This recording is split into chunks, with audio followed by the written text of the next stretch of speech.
你可能睇過呢套，又或者呢套，又或者呢套，不過可能你未睇過音樂劇版嘅《封神榜》。Hello， 大家好，我係舞台演員廖淑芬，亦都係劇場工作室嘅藝術總監。自從喺香港演藝學院畢業之後咧，我一直都醉心於舞台。咁多年嚟，我創作咗好多唔同經典嘅角色啦。但係同時間，我亦都喺度諗，點樣可以將我嘅演出感染更多人？點樣可以運用戲劇嘅語言，可以令到不同嘅年齡層同埋階層嘅人可以更加容易認識到劇場？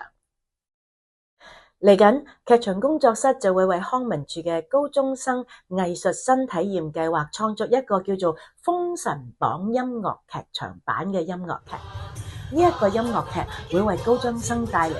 嶄新嘅劇場感受。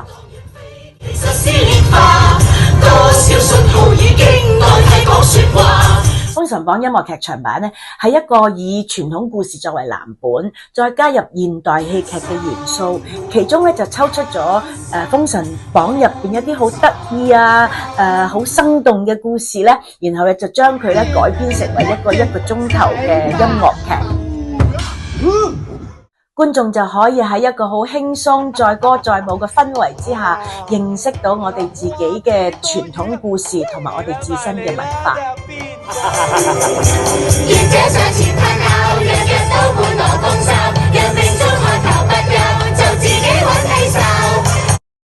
至於演出嘅詳情，睇呢度。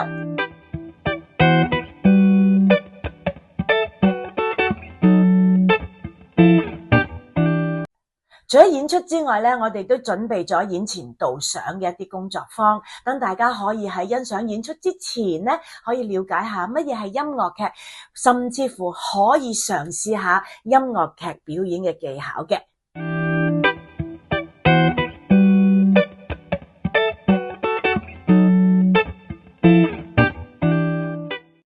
如果學校老師有興趣嘅話，你可以撳入喺下邊呢一條 link， 又或者直接打呢一個電話報名同埋詢問詳情嘅。